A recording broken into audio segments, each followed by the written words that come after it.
So, dear viewers, if when you start the car and you turn on the climate control, and instead of cool air coming out of the vents, all you get is lukewarm or warm air, here's a couple of things you can check on your own to see if they are okay, or perhaps find the reason why this is happening. So stay tuned.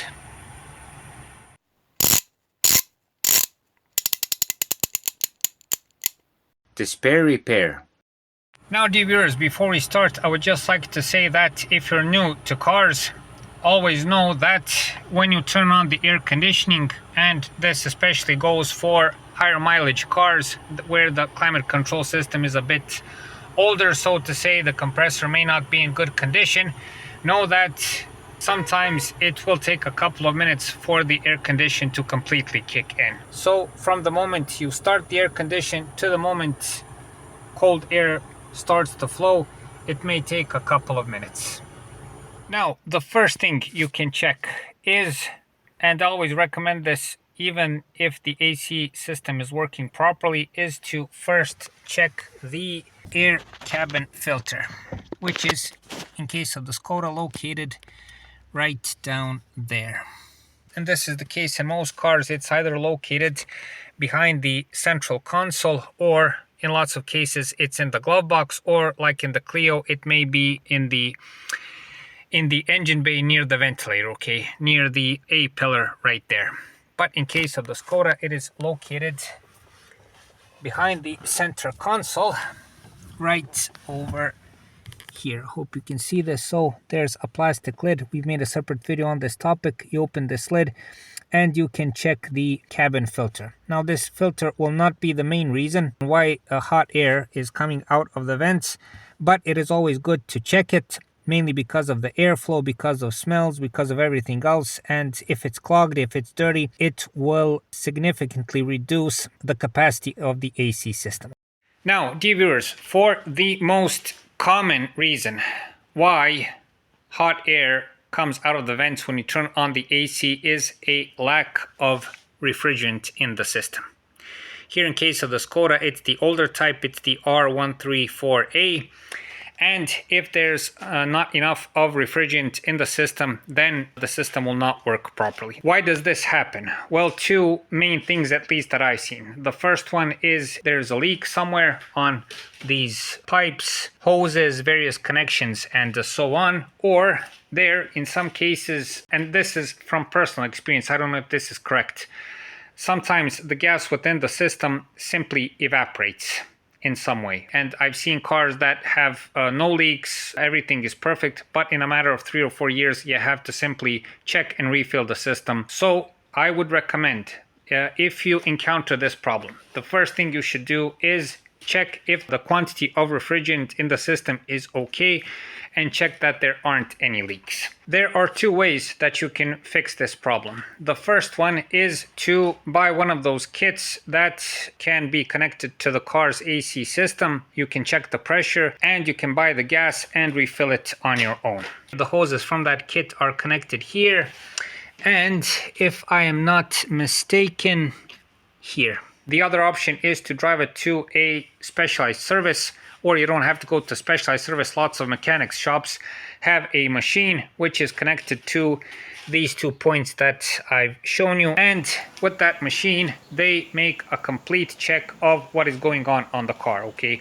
Are there leaks? Is there enough refrigerant? They clean, disinfect the system, and, you know, it's all a good job. In my country, that costs something like 40 euros, which is a decent price. For that money, if you don't have any future leaks, it can last for 3 or 4 years. So a rather good bargain.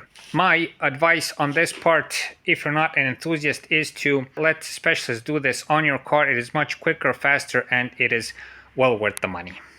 Now, dear viewers, while you are making an inspection in the engine bay, one more simple thing you can take a look at is the AC condenser. It looks like a coolant radiator. In most cars, just like on the Skoda, it is located in front of the radiator, and you should check if it is clogged, dirty, filthy, And if it is, then that can be a serious problem for the whole AC system to work, and you will get hot air out of the vents. If all of this honeycomb structure is filled with dirt and filth and everything else, if you drive more on gravel or dirt roads, then it can all get clogged up and cause a problem. If you see this, the best thing to do would be to pressure wash it away. I do this sometimes through the grill when I wash the car, and it is a big help. So if you see that it's all gunked up and filthy, be sure to clean it. While you're at it, you can also check the fan for the AC condenser. Check if it's working. This is a rare cause of problems. When you start the AC system, it should spin without any problems, and if it doesn't, or if it spins at a lower speed, or if you see that, and you can check this when the engine AC system is turned off, if there is play within this ventilator, then you might have a problem. If there is play, you'll probably hear this propeller scratching and grinding against this plastic housing right here. Another simple thing that you can check is the serpentine belt. Needless to say, if the serpentine belt is loose, damaged, frayed, then the crankshaft pulley won't be able to transmit the power properly to all of the appliances. In this case, you have the alternator and the climate compressor down there and this roller. And if the serpentine belt is damaged, then the pulley of the AC compressor will slip when the compressor is working, and there won't be enough power in the system for the AC to work properly. So if you have a bad serpentine belt, this can also be a cause of problems.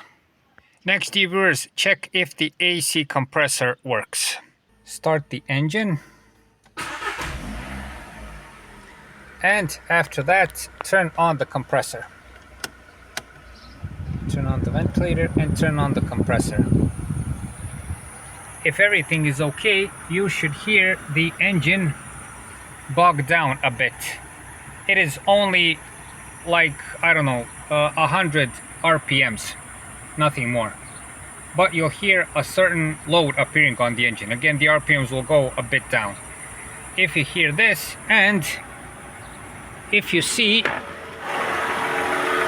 at the same time, when you go under the engine bay, you can see that the ventilator is working. That's a good sign. And you can see the AC compressor working also.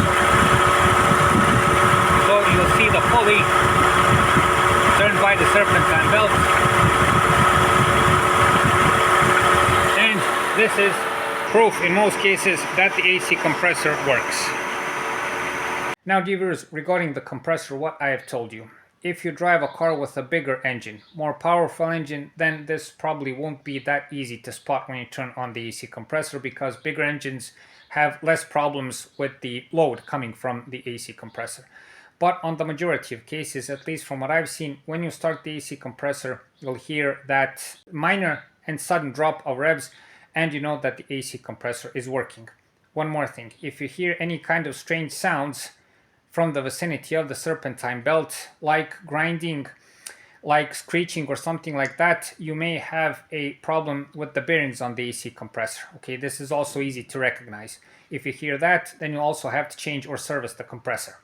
I must also mention the possibility of an electrical fault, and especially pay attention to this if the AC compressor is not engaging. These would be problems with a pressure sensor. There can be a bad relay, there can be something simple as a bad fuse, but you also have more complicated problems like with a climate control module. This is a more complicated type of problem, and if you're not into electrics and all these systems, then you should probably let a professional check it out. But again, if it's something simple like a bad connection, for instance, a broken connector, a blown fuse for some reason, then perhaps you can check this on your own. Then there can also be a bad expansion valve. This is also worth checking, but again, on this part, I would rather let a professional do a check of the whole system. If there's a bad expansion valve, they will know almost at a moment's notice, and they will be able to solve it. Another very common cause why hot air blows from the vents instead of cold are bad blend doors, actuator motors, and the mechanism that connects these two. Now, on some systems, the blend door is the one, and this is, I think, on the majority of modern cars. A plastic blend door regulates hot and cold air. So when you move this, you essentially command a blend door. And if it gets stuck, if it gets broken, since it's made out of plastic, if the actuator motor that moves it gets damaged, if the mechanism, since lots of times there may be a distance between the actuator motor and the blend door, it can also get broken. It's made out of plastic, it gets brittle over time, it can get stuck. Whatever happens, this will cause the blend door to get stuck in the open position. So despite the fact that everything is working properly in the climate system, you'll always get hot air into the cabin. Since we're mentioning the central console, one more thing that can go wrong is the evaporator, which is also located behind there, behind the center console. Now, this is also a rare cause of problems. The evaporator can suffer physical damage, it can get clogged over time, it can get holes in it due to material fatigue. All in all, this is a very rare cause of problems. Lots of evaporators last as long as the car, but here and there it does happen. In my opinion, the chances for the evaporator to be faulty are the same as with the heater core. Okay, so very, very rare. It usually happens to cars that have higher mileage. So, dear viewers, if you've noticed, I have mentioned almost all of the parts of the AC system. But here's the truth. Each and every part that I've mentioned, if it's faulty, will cause hot air blowing into the passenger cabin when you turn on the AC. Okay, that's the truth. What should you do in case this happens? And what I would highly recommend, especially if you're not good around cars. First of all, when this happens, check the cabin filter. If it's clogged and dirty, change it. Just in case. I think it will not solve the problem, but you have to change it anyway.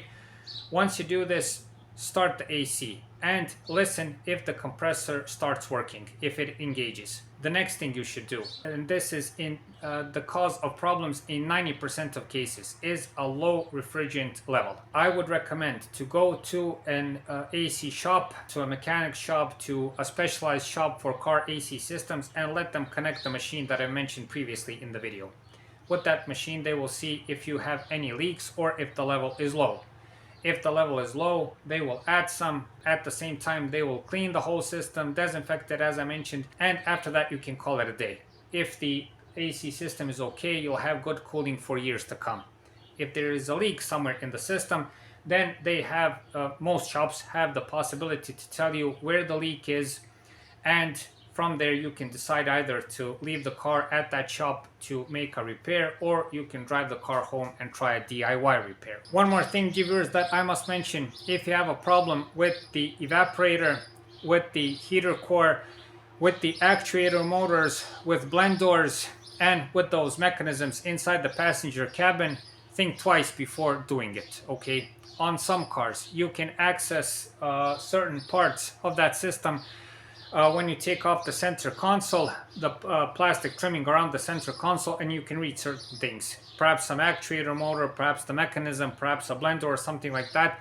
But on lots of cars, there is major dismantling in question. So if you encounter this problem, if you come to the conclusion that some of those parts are an issue, know that you should inform yourself what you're supposed to do. Usually it's a lot of dismantling, usually there's lots of work. If you are going to drive the car to a mechanic, they're going to charge you dearly, and rightfully so, because you have to pick apart half of the passenger cabin to reach all of those things. The parts for all of this are not expensive. For most cars, they are pretty cheap, so to say, but getting to those parts, dismantling everything, returning everything in good order is a massive undertaking. So please have this in mind. So dear viewers, that's it for this time. I hope this video helps. Please like and subscribe. It's a huge help for what we're doing. If you find the time, watch our other videos where I think you'll be able to find more videos that should help you with your car. Thank you very much for watching. Thank you for your time, and hopefully I'll see you in the next video.